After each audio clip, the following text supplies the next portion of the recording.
Welcome to Debbie's Back Porch. So glad to have you with us again tonight. My mother's coming for dinner, and my mother loves mashed potatoes.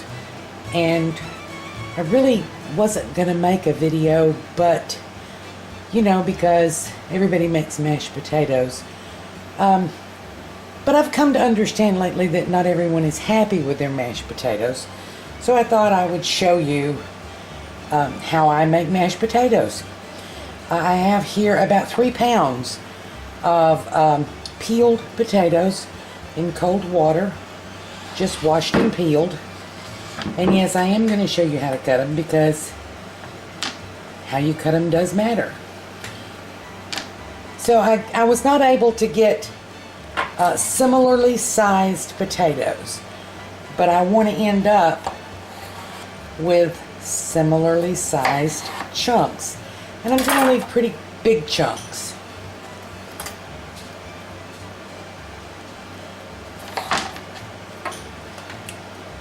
So big ones I'm cutting in 3 pieces, and small ones I'm cutting in 2. And they won't be exactly the same size, but they'll be close. And this is because we want them to cook at about the same amount of time. Going to rinse these, going to cover them again with cold water and put them on the stove, and I'll meet you at the stove.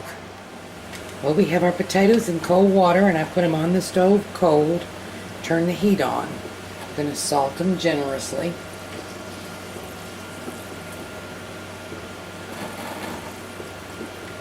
That was probably half a teaspoonful. When they come to a boil, I'm going to turn them down to a simmer, and I'll be back. Okay, we've got our potatoes here at a simmer. I'm going to turn them down a little bit, and I'm going to let them cook, I don't know, probably 30 minutes. The main mistake folks make with mashed potatoes that they're not happy with the results is they cook them too fast and not long enough. We're going to let these cook until they're fully tender all the way through. Nobody likes raw potatoes. I'll be back. Okay, when are they done? It's been about 20 minutes. The first thing is a fork goes in with no resistance. See, it's starting to come apart. And I want you to see the edges. They're starting to flake. Okay, we're going to drain these, and I'll be back. Okay, I have drained these, and I have them back on the stove on a low heat. And I have a potato masher. Yeah, mine looks a little bit different. I just discovered this. It's so much easier when you have hands and arms that get sore. You may not use your immersion blender or a mixer or anything like that. These need to be mashed by hand, because the more you agitate these potatoes, the more you break up the starch, and the more you change the texture of your lovely fluffy potatoes. I have here 2, yes, 2, count them, 2 sticks of butter. You don't have to use 2 sticks of butter. Don't use less than 1. This is enough to feed 6 people. That's not all that much butter when you split it 6 ways. And no, margarine won't do the same. If you insist on using margarine, go ahead. I'm going to add this butter a little at a time.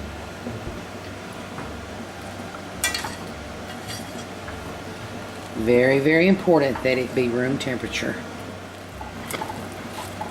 Now I'm going to switch to a whisk to blend the cream in. And you want to wait until you've got all the butter melted before you go to the next step. And you see these are still really firm. You see that sticking up by itself. I'm going to taste them for salt.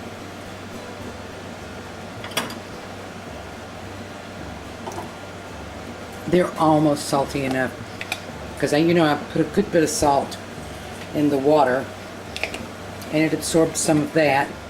And because I'm making this for my mother, we're going to use black pepper because my mother makes black pepper instead of red.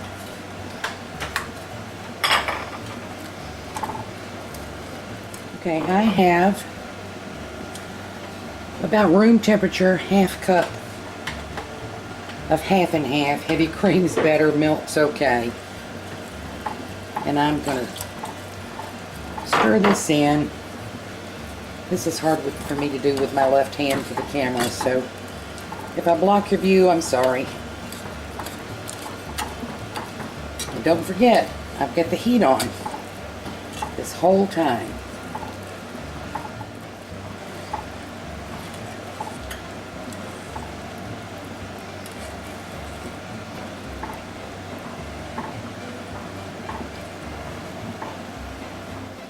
Milk and the butter. Really, potatoes are just a carrier for other good stuff.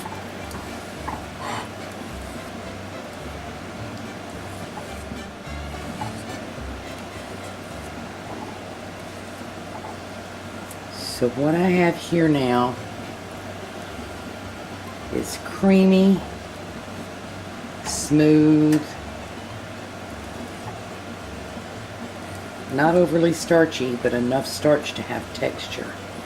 And they stand up and make peaks, but they are not dry. Let's taste again to make sure we've got everything just the way we want it. And I'm going to show you the texture we have here. And know this, but if you put a little bit too much milk, just let them cook a little bit more because the potatoes will continue to soak up that liquid. Those stand up nicely. I'm going to try salt's fine, pepper's fine, butter's wonderful. I'm going to plate these up. Now, nothing really beats perfectly done mashed potatoes, and these are perfectly done if I do say so myself. The texture's wonderful, not too starchy, creamy, buttery.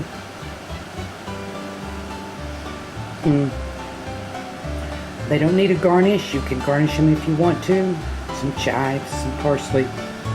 But they're good just like they are, and they're going to go great with our pot roast. So thank you for joining us on Debbie's Back Porch. Hope to see you again tomorrow.